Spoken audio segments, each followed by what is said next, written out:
Assalamualaikum warahmatullahi wabarakatuh. Kembali lagi di channel Chonglis Education, yang mana pada kesempatan kali ini saya akan membahas tentang ilmu faal olahraga part 2. Tadi sebelumnya sudah ya teman-teman, ilmu faal olahraga part 1 dengan soal dan pembahasan sebanyak 10 soal. Sedangkan di ilmu faal part 2 ini saya menjelaskan kurang lebih sebanyak 15 soal teman-teman. Dan saya doakan teman-teman semoga yang menonton video ini bisa menjadi PNS 2020 teman-teman. Dan tentunya video ini bukan hanya untuk PNS 2020 teman-teman, tetapi juga untuk persiapan yang mau daftar CPNS di tahun-tahun selanjutnya bisa melihat video ini, karena soal-soal yang disajikan merupakan dari materi-materi pilihan. Oke teman-teman, langsung ke soal yang nomor 1. Otot manusia terbagi menjadi 3 bagian. A. Otot polos, otot lurik, otot jantung. B. Otot jantung, otot saraf, dan otot antagonis. C. Otot sinergis, otot antagonis, dan otot lurik. Sedangkan D. Otot lurik, otot jantung, dan otot saraf. Oke, saya kasih tahu kuncinya teman-teman. Ini antara A dan D teman-teman. Mau pilih yang mana? Kalau A, otot polos, lurik, dan jantung. Sedangkan D, otot lurik, jantung, dan saraf. Pilih yang paling benar teman-teman. Kira-kira apa jawabannya? Ya benar teman-teman, jawabannya adalah A. Pembahasannya nih teman-teman. Otot manusia terbagi menjadi 3 bagian. Yang pertama adalah otot polos, otot lurik, dan otot jantung. Otot polos adalah jaringan yang dibentuk oleh sel-sel otot dan menyerupai gelondong di mana bagian ujungnya cenderung runcing. Otot polos ini memiliki fibril atau serabut yang cenderung homogen. Sedangkan otot lurik atau bisa dikenal dengan otot rangka adalah jaringan yang menempel pada bagian rangka tubuh manusia, di mana perannya adalah sebagai atau untuk pergerakan. Otot lurik memiliki pigmen bernama mioglobin teman-teman. Sedangkan yang ketiga adalah otot jantung, bisa dikenal dengan miokardium teman-teman. Artinya apa? Artinya adalah otot yang bekerja terus-menerus tanpa istirahat. Itulah kerja otot jantung teman-teman. Otot ini merupakan perpaduan antara otot polos dan otot lurik. Otot jantung bekerja di bawah kesadaran manusia. Saraf yang mempengaruhi otot jantung disebut saraf simpatik dan parasimpatik. Teman-teman, otot jantung itu bekerja di bawah kesadaran manusia dan dipengaruhi oleh saraf simpatik dan saraf parasimpatik. Diingat-ingat teman-teman ya, yang mempengaruhi otot jantung adalah saraf simpatik dan parasimpatik. Oke, beranjak ke soal selanjutnya. Jika diamati lebih detail, maka otot ini serupa dengan kincir atau spindle shape, di mana ujungnya runcing dan kadang bercabang. Ukuran otot ini paling besar ditemukan di rahim wanita yang sedang hamil. Menurut Anda, otot apakah ini? A. Otot polos, B. Otot lurik, C. Otot jantung, dan D. Otot pencernaan. Dipikir-pikir dulu teman-teman, diamati. Kira-kira otot polos atau otot lurik teman-teman? Ya betul sekali, jawabannya adalah A. Otot polos. Pembahasannya adalah otot polos paling besar ditemui di rahim wanita yang sedang hamil. Angkanya bahkan mencapai 12 kali 600 UM, sedangkan paling kecil ditemukan di bagian arteri kecil dengan ukuran 1 kali 10 mm, teman-teman. Oke, beranjak ke soal selanjutnya. Jangan bosan ya teman-teman untuk kesuksesan kita bersama. Oke, soal yang selanjutnya adalah soal yang nomor 3. Peran utama dari otot lurik adalah sebagai pergerakan. Otot ini juga memiliki pigmen bernama mioglobin. Otot ini paling banyak ditemukan dan mendominasi hampir di seluruh tubuh manusia. Contoh otot lurik yang paling mudah dilihat adalah apa teman-teman kira-kira? A. Bisep dan trisep. B. Esophagus. C. Intestinum. D. Kolon. Apakah bisep dan trisep? Atau kolon? Atau esophagus? Atau intestinum? Dipikir-pikir dulu teman-teman. Ya, jawabannya adalah A. Otot bisep dan trisep. Beranjak ke soal yang nomor 4, teman-teman. Otot rangka dibangun dari sekumpulan serat-serat otot. Beberapa serat otot menyatu membentuk berkas-berkas otot yang disebut A. Fascia propria. B. Kulit. C. Fascia superficialis. D. Fasciculin. Apa teman-teman jawabannya? Otot rangka dibangun dari sekumpulan serat-serat otot. Beberapa serat otot menyatu membentuk berkas-berkas otot yang disebut. Ya, betul sekali teman-teman. Jawabannya adalah D. Fasciculi. Inilah pembahasannya. Serat yang berkumpul membentuk berkas-berkas otot disebut dengan fasikuli. Setiap fasikuli atau berkas-berkas otot dibungkus dengan atau oleh selaput yang disebut dengan fascia propria. Selanjutnya, beberapa berkas otot bergabung menjadi satu, membentuk otot atau struktur selaput yang dikenal sebagai daging.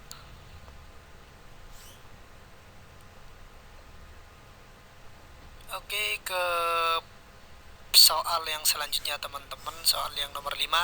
Ilmu yang mempelajari tentang sistem pertulangan manusia disebut sistem pertulangan nih teman-teman. A. Anatomi. B. Osteologi. C. Fisiologi. D. Biologi.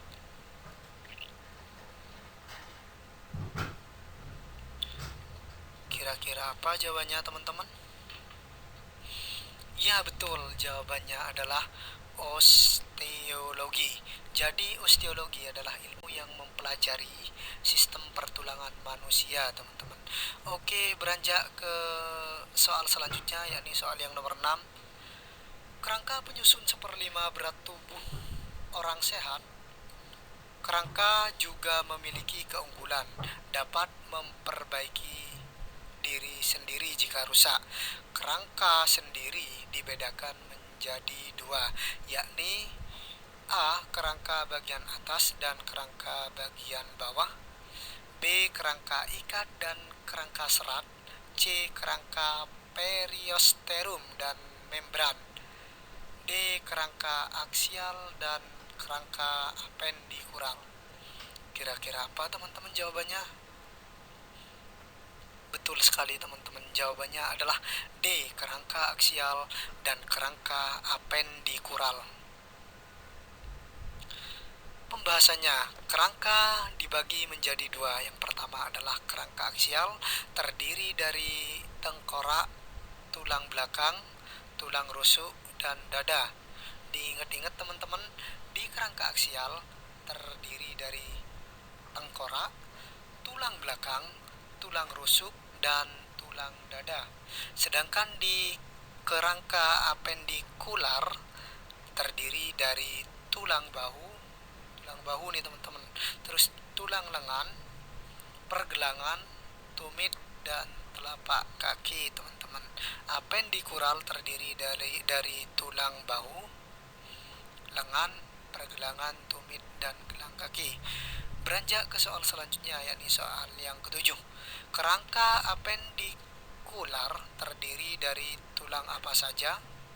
A. Tulang bahu, tulang lengan, pergelangan, tumit, dan telapak. B. Tengkorak, tulang belakang, tulang rusuk, tulang dada. C. Kepala, ekor, tangan, dan tulang rusuk. D. Kaki, tulang rusuk, tulang belakang, dan tulang tangan. Tadi sudah disebutkan teman-teman bahwa kerangka apendikular terdiri dari apa saja tadi? Terdiri dari tulang bahu, tulang lengan, pergelangan, tumit, dan telapak kaki. Kalau yang tengkorak, tulang belakang, tulang rusuk, tulang dada, itu apa teman-teman? Ya, kerangka aksial. Jadi jawabannya adalah A teman-teman. Kerangka apendikular terdiri dari tulang bahu, lengan, pergelangan, tumit, dan telapak. Selanjutnya di soal yang ke-8, tulang berdasarkan bentuknya dikelompokkan ke dalam 3 macam. Diingat-ingat, ini adalah tulang berdasarkan bentuknya dikelompokkan ke dalam 3 macam, yaitu A. Tulang pendek, tulang pipih, dan tulang pipa. B. Tulang pendek, tulang panjang, dan tulang pipa. C. Tulang panjang, tulang pendek, dan tulang rawan. D. Tulang pipih, tulang pipa, dan tulang panjang. Kira-kira apa teman-teman jawabannya? Tulang berdasarkan bentuknya. Ya, betul teman-teman, jawabannya adalah A. Tulang berdasarkan bentuknya dibagi ke dalam 3 macam. Yang pertama ada tulang pendek, ada tulang pipih, dan ada tulang pipa atau tulang panjang. Inilah pembahasannya teman-teman. Tulang pendek berbentuk pendek, bulat, berisi sum-sum merah. Contohnya ruas tulang belakang, tulang pergelangan tangan, tulang pergelangan kaki, ruas-ruas tulang jari. Sedangkan tulang pipih bagian dalamnya berongga-rongga teman-teman, seperti spons dan berisi sum-sum merah. Contohnya tulang dada, tulang rusuk, tulang belikat, tulang pelipis. Dan yang ketiga adalah tulang pipa, berbentuk panjang bulat seperti pipa. Contoh tulang lengan atas, tulang lengan, dan tulang hasta teman-teman. Diingat-ingat. Beranjak ke soal yang nomor 9.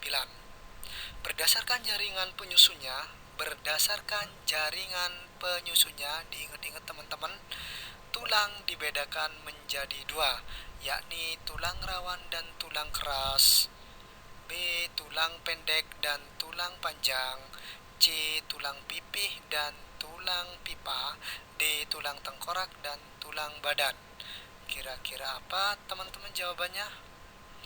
Berdasarkan jaringan penyusunnya, tulang dibedakan menjadi 2, yakni A teman-teman. Jawabannya adalah tulang rawan dan tulang keras. Pembahasannya adalah tulang berdasarkan penyusunnya terdiri dari 2 macam. Yang pertama adalah tulang rawan dan yang kedua adalah tulang keras. Diingat-ingat teman-teman. Sedangkan tulang berdasarkan bentuknya adalah tulang pendek dan tulang pipih serta tulang pipa. Dan tulang berdasarkan letaknya adalah ada 2 teman-teman, tulang badan dan tulang tengkorak. Saya ulangi, tulang berdasarkan penyusunnya terdiri dari 2 macam. Yang pertama adalah tulang rawan dan tulang keras. Tulang berdasarkan bentuknya terdiri dari 3 macam tulang. Yang pertama adalah tulang pendek, tulang pipih, dan tulang pipa atau tulang panjang. Sedangkan tulang berdasarkan letaknya nih teman-teman, ada dua. Yang pertama adalah tulang badan dan yang kedua adalah tulang tengkorak. Oke, mengerti teman-teman? Selanjutnya kita beranjak ke soal yang nomor 10. Tulang berdasarkan letaknya dapat dibedakan menjadi, tadi itu teman-teman, tulang berdasarkan letaknya: A. Tulang rawan dan tulang panjang, B. Tulang tengkorak dan tulang badan, C. Tulang pendek dan tulang pipa, D. Tulang pendek dan tulang pipih. Kira-kira apa teman-teman jawabannya? Tulang berdasarkan letaknya.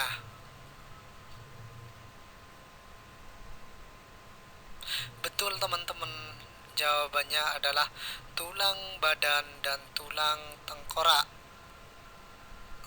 Ya, kalau tulang pendek dan tulang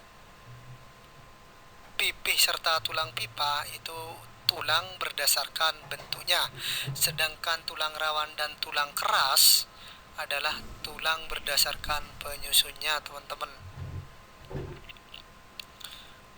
Mengerti teman-teman? Silahkan dihafalkan dan diingat-ingat, karena siapa tahu soal ini masuk di soal SKB yang akan Anda hadapi nanti.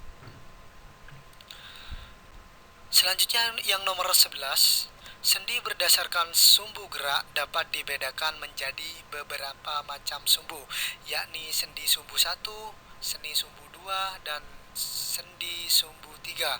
Di bawah ini manakah jenis sendi yang terdapat pada sendi 1? Nah, ini teman-teman perlu diingat juga seperti tulang tadi. Sendi dibedakan menjadi beberapa macam sumbu, sumbu 1, sumbu 2, dan sumbu 3. Di bawah ini manakah jenis sendi yang terdapat pada sendi sumbu 1?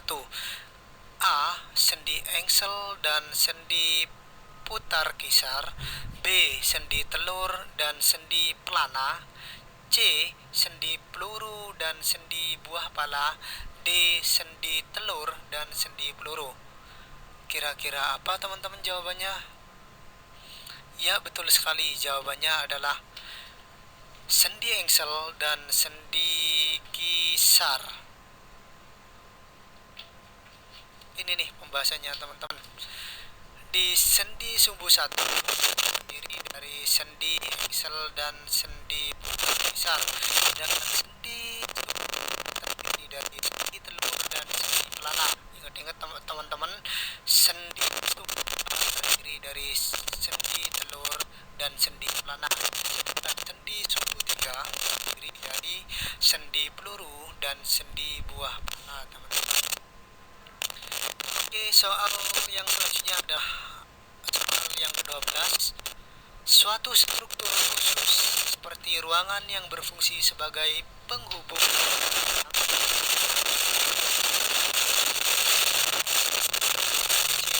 korak di otot.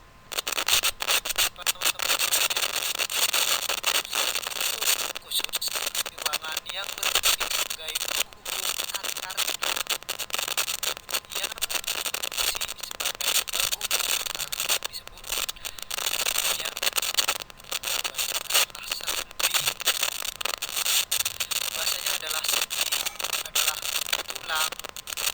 berhubungan, dan hubungan antar dua tulang disebut artikulasi.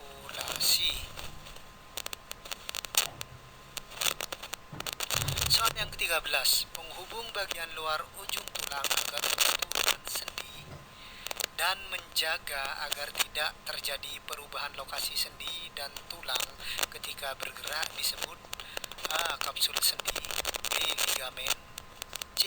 Tulang rawan hiatin, D. Cairan sinovial. Kira-kira apa jawabannya? Betul sekali teman-teman, jawabannya adalah ligamen. Berikut pembahasannya.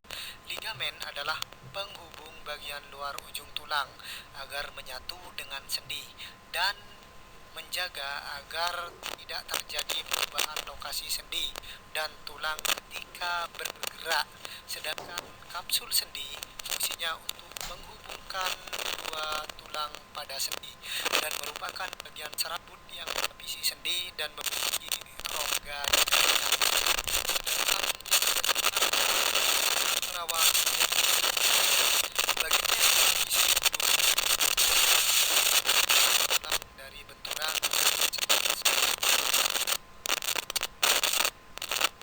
Silakan diingat teman-teman.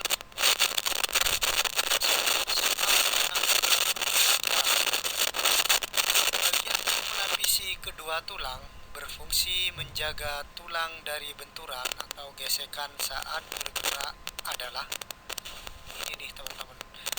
Tadi sudah dibahas ya. Bagian yang melapisi kedua tulang berfungsi menjaga tulang dari benturan atau gesekan saat bergerak adalah A. Sendi kapsul atau kapsul sendi, B. Ligamen, C. Tulang rawan hialin, D. Cairan sinovial. Jawabannya apa teman-teman kira-kira?